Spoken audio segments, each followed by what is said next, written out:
After additional review and consideration and research today, I have determined that I can give you some suggestions about how we can revise our STAR testing for the state of Texas and our public school districts.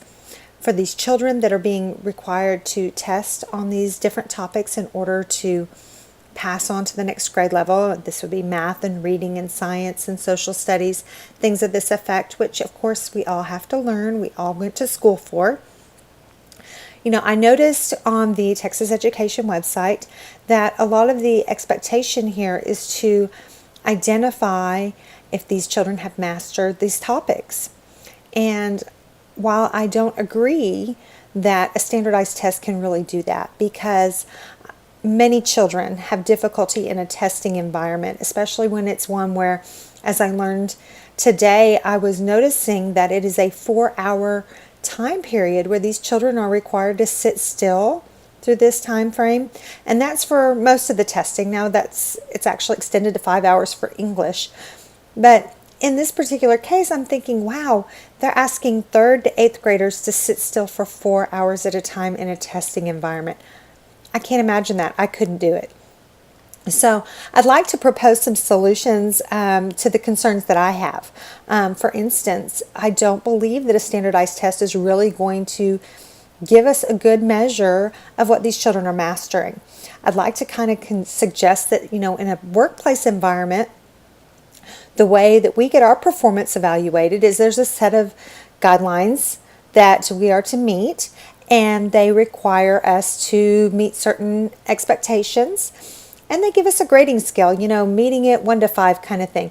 So my thought here is that maybe we should implement something to that effect where the teachers can be one-on-one with these kids, kind of walk through the material that they're expected to know and figure that out. I know that's difficult in a sense of the individual one-on-one, but at the same time, I feel like it's a better measure of what that child's actually mastered. Not just that, it gives that child the individual attention to be able to stop and be focused on something other than just this sheet of paper in front of their face. Another thing that I noticed that this test is used for is to provide an accountability in our school districts, to compare one school to another school.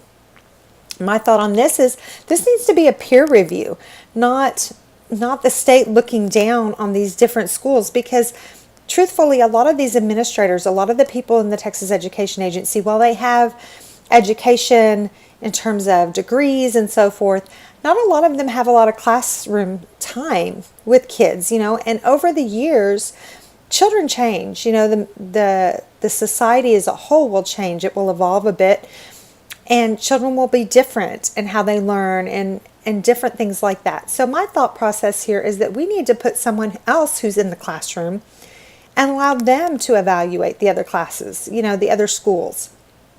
Put a peer review system in place. I think that would be a much better way to determine this, because I realize that somewhere down the line, I'm certain that these results also affect the funding of these schools. Well, the truth of the matter is, a lot of these schools, I've noticed just from my own experience between everything from elementary school, middle school, intermediate school, junior high, high school, because I have had children in all 3, 4, 5, however many different levels they are.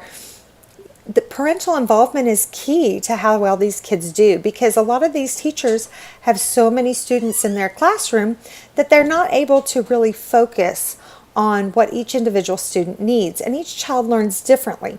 So there needs to be a better source of peer review to identify where the weaknesses in a school are, and be able to help suggest other things. I mean, when we get together in a business corporate environment, when we're trying to solve a problem, we collaborate. We bring everybody together.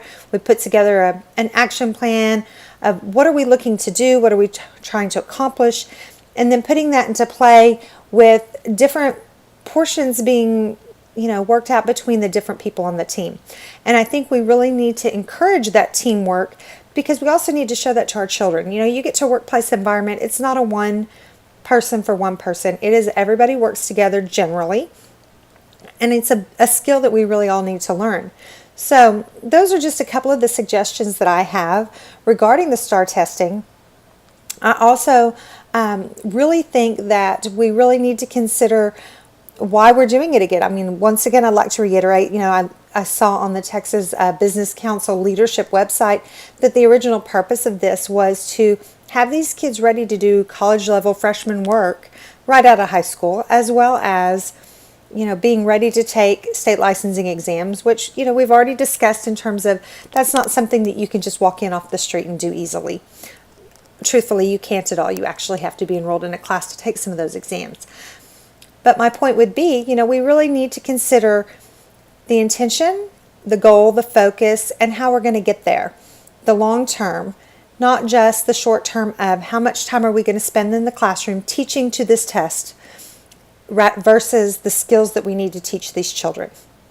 Thank you for your time. I appreciate your attention. Have a great evening.